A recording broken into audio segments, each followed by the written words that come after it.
ভাড়া করে একটা ফ্ল্যাটে গিয়ে উঠলাম এবং সেই দাঁত বের করেই আমি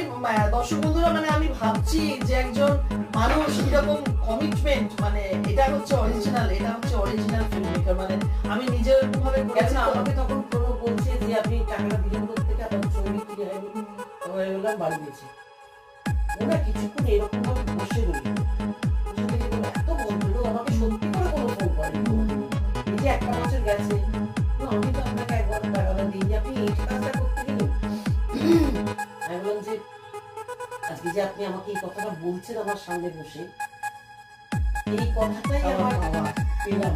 আর যদি টাকাটা মেরে দিয়ে আমি এদিকে চলে যেতাম তাহলে তো আপনি এই কথাটা বলতেন না আমি বেঁচে থাকবো আমি ঠিক থাকবো আমি ঠিক চালিয়ে দেবো কোনো কিন্তু ওই কমিটমেন্ট আমার থাকবে একদম একদম 1 বছরের মাথায় আমি দেখলাম যে